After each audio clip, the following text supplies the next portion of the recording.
Hey learners, welcome back to our channel. In this video series on the chapter Analysis of Financial Statements, our topic of today's discussion is the limitations of financial statement analysis. So here we have limitations of financial analysis, or you can say limitations of financial statement analysis. Now we all know that everything in this world, it has certain pros, it has certain cons. Same thing can be applied to our financial statement analysis also.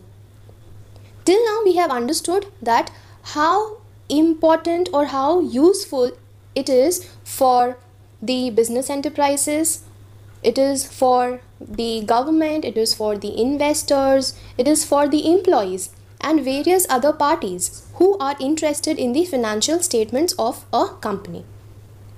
But along with those advantages, along with those importance and usefulness of having the analysis of financial statements, here are certain limitations that we face during the analysis of financial statements.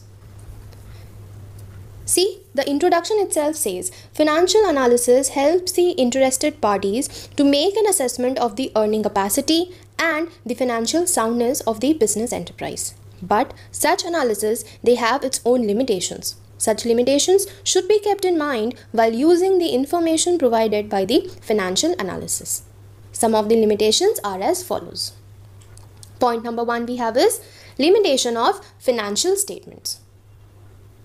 Now, we are having an analysis of the financial statements, correct?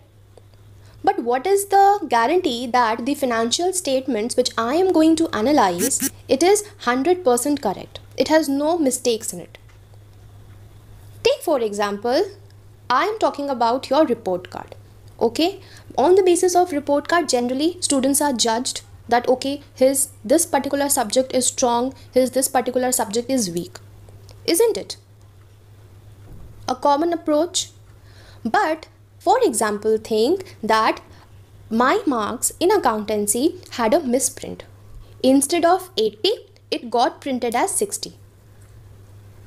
Now, as because my report card is having a misprint in it, I will be analyzed on the basis of that misprint only. Means maybe my tuition teacher, my parents, my elders, they all will be thinking that okay, I am an average student in accountancy. But is that the truth? Am I analyzed in the correct way?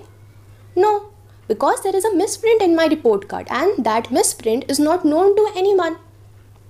As because there is a fault in my report card only, I am being analyzed in a wrong way.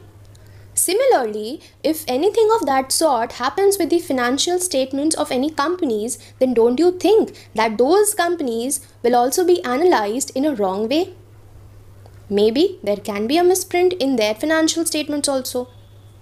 Or you can say that during the preparation of the financial statements, every company needs to follow the accounting concepts and accounting conventions, isn't it? Could be that there was a mistake while applying those accounting concepts and accounting conventions. Could be. Now, as a result of that, what will happen? My financial statements are prepared in a wrong way, they are incomplete or they are incorrect. And analysis is based on that faulty financial statements only. Then do you think that the analysis which I am having on those financial statements, will that analysis be right? No, definitely it will not be right. So that is my first limitation. That if there is any kind of fault in the financial statements, it will affect my analysis also. Understood? So let's read this point. Financial analysis is based on financial statements. Very true. But financial statements themselves suffer from certain limitations. Hence, the limitations of financial statements are also the limitations of their analysis. For example, sometimes the information given in the financial statements are incomplete. Could be. Okay. And unauthentic. That means whatever information has been given, it is not 100% sure whether it is correct or not. Suppose I have shown as salary as 1 lakh rupees. But I don't know whether the salary which has been written as rupees 1 lakh, whether it is right or not, whether it is authentic or not. Correct? So if my financial statements are only wrong, then my analysis, which is the second step, that will also be wrong. Understood? Second point, what we have, the financial statements are based on accounting concepts and conventions. So this I have already told you. Because while preparing the financial statements, I need to follow these concepts, I need to follow the accounting conventions. But if there has been any mistake while following those accounting concepts and conventions, then the financial statements which are prepared, they are also wrong. The analysis which would be done on those financial statements, they would also be wrong. Clear? So my first limitation is limitation of financial statements. Clear? Very simple first point. Just take that idea of report card in your mind. If there is a mistake in your report card, you will be analyzed or you will be judged by your teachers, by your parents in a wrong way. Next is affected by window dressing. Now this is very interesting. Let's read to find it out. Some firms resort to window dressing their financial statements to cover up the bad financial position on the eve of accounting date. For example, they may not record the purchases made at the end of the year, or they may overvalue their closing stock.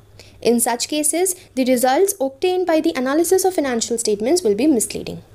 So what it is said over here, just understand that some firms, they practice this window dressing. To do what? To hide or to cover up their bad financial position at the eve of accounting day. That means at the end of the year ending, what they do, they practice window dressing just in order to cover up the bad financial position of their firm. Now how do they do it? Let's understand with the help of an example.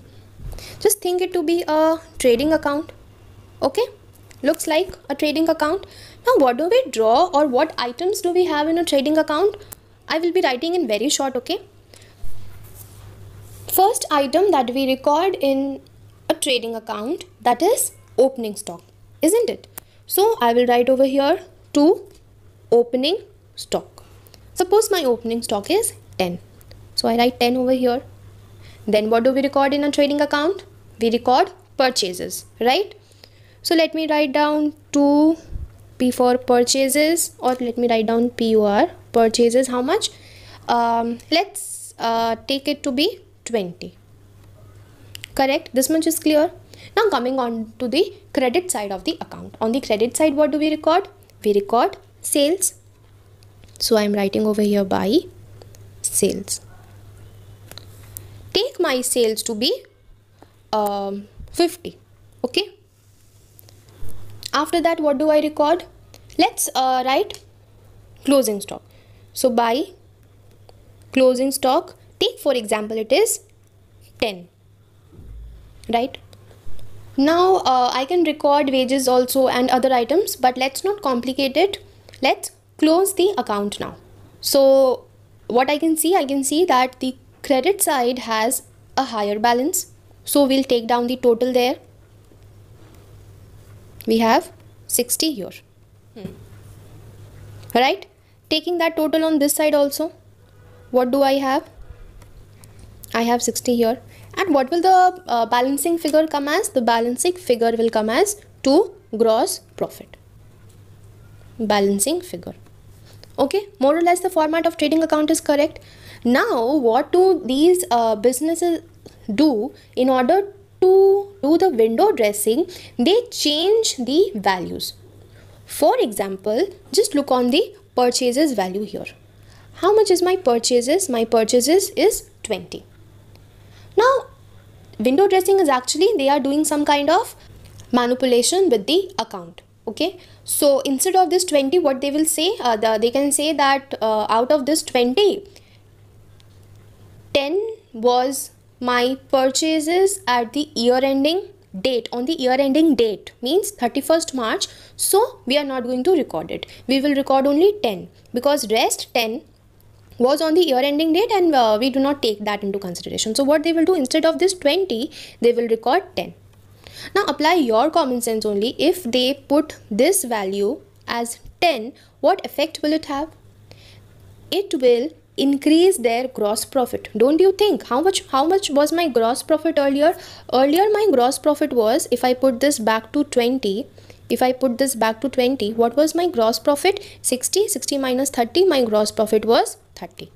Now, as because they are practicing window dressing, they change this 20 to 10, putting some of their stupid reasons, and they say that no, a purchases was made on the year ending date and we do not record anything on that basis. So my real purchases is 10 only. We'll be recording 10. So they record 10, and as the moment they record 10 as their purchases, their gross profit changes. Now what will the gross profit become? 60 minus this 20. It will become how much? 40. So how in a tricky manner they manage to increase their gross profit? Understood. Sometimes what may happen, they will say, this example I gave you, taking the purchases manipulation into account. Now another example, they will overvalue the closing stock. Even if the closing stock is 10 over here, what they will do, they'll say that no, my closing stock is, take for example, it is 15. Okay, so they will show their closing stock as 15. As they increase the closing stock, this total will also change. From 60, it will become how much? It will become 65. Similarly, this value will also change. It will become 65, and the moment it becomes 65, so 65 minus 10 of opening stock and 10 of purchases, my gross profit will also change. How much will it become? It will become 45, right? It will become 45. So another example I showed you, how can they manipulate their account by overvaluing the closing stock also, just in order to show a greater amount in their gross profit. Just by practicing these methods, it is called as window dressing. Clear? So this was overall about window dressing. Window dressing is what? Window dressing is a method which, in simple language, if we say, it is actually manipulating the accounts, where they overvalue certain figures or they decrease the amount of such figures, just in order to show the good position of the business, in order to show a better position of the business. Earlier gross profit was 30, but now after manipulating these things, once they showed as 40, another way they could show at 45. So they manipulate the accounts this way just to cover up the bad financial position. Okay, so that was all about window dressing. Now let's come back to the main points. So you understood window dressing? See, they are not going to record purchases at the end of the year, or they can overvalue their closing stock. So both the examples I have shown you how they are going to increase their gross profit through these ways. Clear?